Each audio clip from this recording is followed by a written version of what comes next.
Sami'na wa ata'na. Aku dengar ya Allah, aku laksanakan.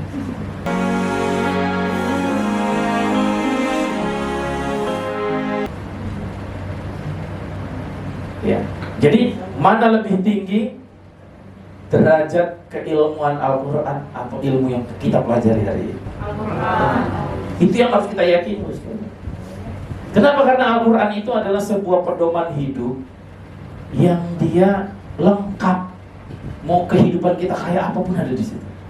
Anak menyusui 2 tahun ada, Masya Allah.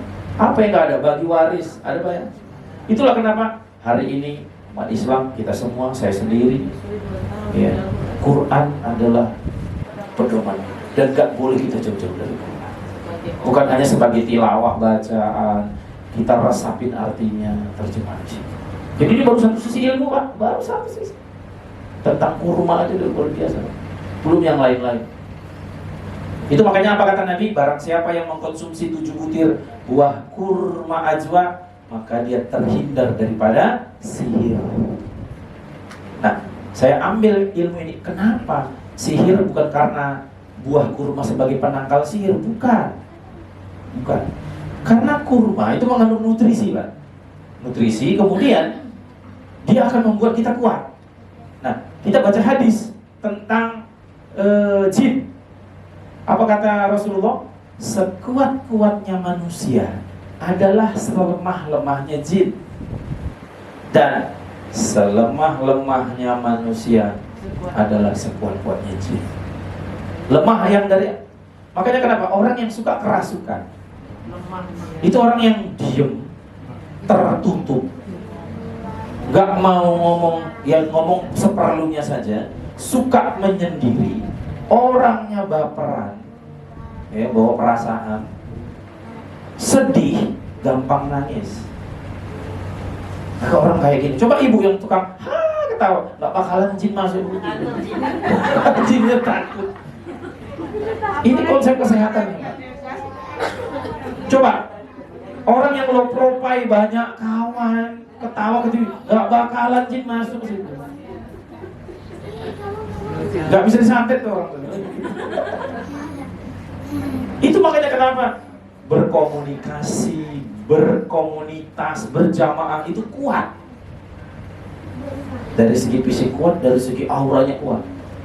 Maka kita gak boleh berpecah, gak boleh menyendiri. Ada tetangga kok menyendiri, gimana cerita? Tetangga itu yang tahu kalau kita sakit apa enggak, daripada saudara kita yang jauh. Jadi konsep-konsep ini Masya Allah, Pak. Ya, jadi kalau ada orang kerasukan, Pak, nah, coba lihat dari segi kejiwaan, psikologinya aja lihat. Ini orang kayak apa tipe? Maka ketika dia pendiam, ini kasih makanan yang mengandung sel darah merah, dia kuat. Ya tadi kurma secara sederhana. Itu dia. Ya sekali Masya Allah. Ya, jadi ya Allah, hadis Quran ini mengandung tentang pedoman hidup kita. Jadi dapat ilmunya tadi ya, yang suka masuk jin, daripada pusing Bu, panggil ruqyah sana, baca sini. Iya memang kalau dibacain kabur jinnya, Pak. Hilang terapisnya, balik lagi dia. Kenapa? Di situ nyaman si jin tadi datang. Karena di dalam hadis Allah mengatakan melalui Rasulnya, jin itu atau setan mengalir sealiran darah manusia. Dia itu di dalam, Pak, muter. Dia mengganggu kesehatan, mengganggu pikiran, membuat kita jauh dari Allah, malas beribadah, lupa rakaat. Itulah kerjaan jin. 4 atau 3? 3 atau 4? Kerjaan jin itu. Baru tahu kan? Itu kerjaan jin. 4 atau 3 ini? 3 atau 4? Karena memang ada jin yang tugasnya ngocak apa gitu, merusak gitu. Nah, tapi kalau orang yang sehat tadi, staminanya bagus, darahnya normal, gak ketinggian, gak kerendahan, sehat dia, itu jauh dari jin. Ibadahnya kuat. Nah itu terkait dengan bayi lahir, ibu-ibu. Sama dengan program kehamilan mau program punya anak. Kebetulan saya udah 10 tahun ya mendalami tentang Etiqun Nabawi dan sudah banyak orang-orang yang berkonsultasi ke saya itu. Ya salah satunya kalau program mau punya anak gitu ya, itu salah satu resep yang saya kasih itu adalah wajib, ya, kalau aku bro ya, wajib ada kurma di dalamnya. Wajib itu wajib. Karena di situ mengandung herba kesuburan kurma. Jadi 97 hari lagi ya, udah Ramadan gitu kan. Wah, udah masuk kurma. Tapi alhamdulillah kalau saya minum kurma, makan kurma itu tidak karena puasa atau bulan Ramadan, tiap hari. Ya, 7 minimal 7. Dan jelas. Ya. Siapa itu terusan? Oh ini ibu ini pelanggan saya pakai DNA. Ya. Nah, ya bagus sekalian, itu baru dari buah itu saja. Makanya kenapa peringatan ini apakah ini peringatan hanya untuk orang Timur Tengah? Apakah hadis itu atau surat ini peristiwa untuk dunia? Terbukti hari ini kurma udah ada di mana-mana, Pak. Bisa tumbuh di Indonesia. Dari sana ditransportasi, didistribusikan kemarin. Itu membuktikan bahwa fakta ini bukan buah untuk lokalisasi, bukan untuk Timur Tengah. Buktinya sampai hari ini nyebar. Artinya semua umat Islam. Ya. Makanya ilmu Tibbun Nabawi ini panjang ceritanya, bisa sampai subuh. Makanya karena waktunya terbatas, kita ceritain dikit. Nanti kita akan sambung lagi terkait berbagai macam problematika penyakit yang insya Allah bisa diterapi dengan pengobatan Nabi. Ya, itu dari sisi makanan. Nah, kemudian nanti kita akan baca Nabi mengatakan inna afdalu ma tadawaitum bil hijamah. Sesungguhnya kalau kita sakit, pengobatan yang paling utama kata Rasulullah adalah berbekam. Apa itu bekam? Proses mengeluarkan darah dari tubuh dengan titik-titik tertentu. Siapa di sini yang udah pernah bekam? Masya Allah. Yang pernah bekam. Al-hijamah nama bahasa Arabnya, bekam bahasa Indonesia.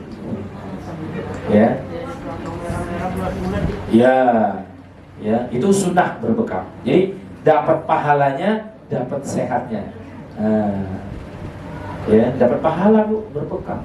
Minimal 1 kali dalam sebulan. Kalau saya sebulan sekali di klinik yang di Tangku Bongkar 8 itu langganan. Biasanya kalau udah sakit saya ke situ. Atau pegel-pegel gitu. Ya alhamdulillah ketika saya menjalankan kesehatan melalui Tibbun Nabawi mulai dari tahun 2010 sampai hari ini, saya dan keluarga itu belum pernah ke rumah sakit. Ya, anak-anak saya mulai dari nomor 2, 3, 4, 5, 6 ya, itu baru 6 Bu. Iya, 1 perempuan, insya Allah bentar lagi mau 7. Iya, 5 laki-laki 1 perempuan masih. Masih ya. Masih. Berarti masih ada nambah lagi. Nah, insya Allah. Siapa takut? Iya. Kenapa? Tadi ketika makanan sehat, no problem. Apa yang mau dikhawatirkan tentang rahmat Allah? Kalau kita membatasi pikiran kita, maka akan terjadi seperti itu. Ya kita ngalir aja, rezeki itu udah masing-masing ada. Kenapa Allah akan menjamin rezeki makhluk sekecil apapun dari rezeki? Nah itu harus kita yakinin. Ya, gitu. Nah itu jadi mereka semuanya adalah mulai dari program hamil itu langsung itu kita terapi, kita kasih nutrisi. Ya minumnya wajib ada kurma, ada habatus sauda, ada susu kambingnya, ada ini. Maka saya selalu kalau istri hamil itu selalu berobat ke rumah sakit ke Badrul Aini ya, Dokter Hans. Kebetulan Dokter Hans itu satu suhu kayak saya. Artinya ketika dia tanya ini makan apa, gimana dok kesehatannya? Oh ini bagus, udah ada vitaminnya. Nah gitu tuh dokter kan nanya begitu. Udah dok, saya itu ngasihnya spirulina, sari kurma, susu kambing. Wah, udah bagus itu, udah lah nggak usah saya resepin lagi ya. Dan gitu. Jadi dokter pun sekarang udah paham. Dokter tidak memaksa saya harus beli vitamin. Ya saya hanya bayar USG aja, USG bayar. Nah kebetulan ada teman saya suaminya teman saya, istrinya adalah dokter spesialis ahli kandungan, Ibu Febri Bulungan. Sekarang dia dinas di Rumah Sakit Muhammadiyah. Nah, karena sama dokter laki-laki kan segan juga ya, Bu ya. Nah, makanya saya sekarang carilah dokter perempuan gitu. Nah, sekarang saya konsultasinya di Rumah Sakit Muhammadiyah. Saya akan tanya, kapan jadwal dok datang? Nah, jadi lebih nyaman kan.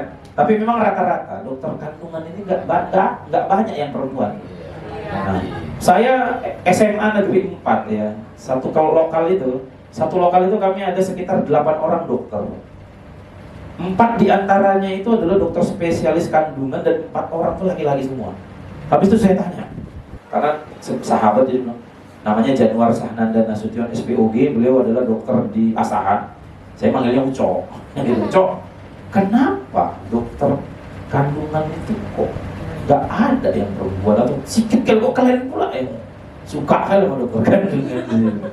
Bukan gitu, karena dokter kandungan ini resikonya tiba-tiba dipanggil operasi jam 2 pagi, itu yang siap cuma laki-laki.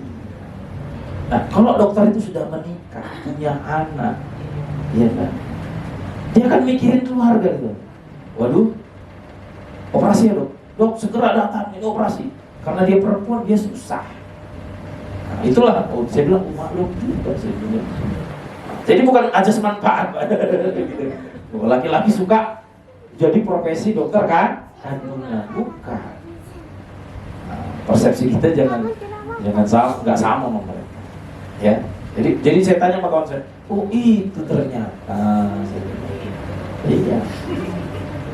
Nah, jadi memang ya tetap ada dokter perempuan, tapi jarang kan? Ya. Nah, karena tadi adab ya kan gak enak risih juga gitu ya kalau ibu hamil diperiksa laki-laki itu lebih gitu kan. Nah, gimana saya mau cari lah dokter perempuan? Nantilah ketemu di Rumah Sakit Muhammadiyah. Jadi saya itu biasanya kalau nggak dokter Han sama dokter Ali, ya yang senior lah, SPOG yang senior yang tahu adab ya. Karena kalau dokter anak muda ini agak-agak gimana? Iya kan Bu ya? Nah, jadi Bapak sekalian yang rahmatullah, kita baru belajar sedikit tentang kajian Tibun Nabawi, mulai dari makanan. Ya, Rasulullah itu sangat jaga. Ya, para sahabat nabi-nabi terdahulu ternyata sudah Allah turunkan terkait dengan makanan. Nah, untuk pengobatan tadi salah satunya adalah terapi bekam. Ya, saya sarankan minimal pernah berbekam setahun sekali. Tapi kalau udah nikmat, kalau kayak saya udah bekam udah 10-an tahun dari tahun 2010. Ya, saya itu sebulan sekali. Kenapa? Kita makan tuh racun semua kan. Nah, jadi dengan dihisap darah itu, darah kotornya keluar. Nah, ya kita makan, siapa yang bisa jamin makanan kita nggak beracun? Semua beracun.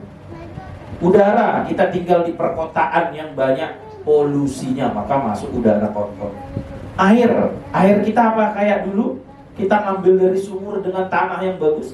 Enggak kan? Hari ini kita pakai air PDAM. Di mana air itu adalah proses penyulingan dari air kotor menjadi bersih, ditambahkan dengan klorin. Tahu klorin? Pemutih atau kapori. Nah, itulah yang kita minum tiap hari. Nah, itu dari udara kotor, air kotor. Makanan, siapa yang hari ini yang bisa menghindari makanan bungkus-bungkus? Makanan kemasan, nggak bisa kan? Penyedap dibungkus, ladanya dibungkus. Kalau orang dulu kan nggak beli, ya di dapurnya digantung. Itu alami dia, ada sirkulasi udara. Sekarang kan nggak, sekarang semua ada sasetannya ya. Saset, tinggal serp. Nah, apakah jamin yang saset itu nggak pakai pengawet? Pasti. Maka zat pengawet masuklah ke perut kita.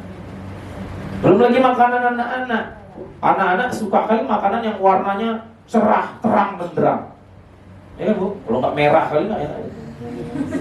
Warna-warni. Nah, pewarnanya itu apakah alami? Tidak. Itu pakai pewarna masuk ke tubuh anak-anak kita. Makanya wajar hari ini banyak sebulan sekali sakit, ya kan?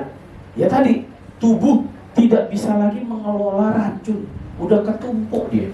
Maka salah satu metode mencegah racun makin banyak, berbekam dari sini, keluar darah. Nanti kalau udah pernah ringan.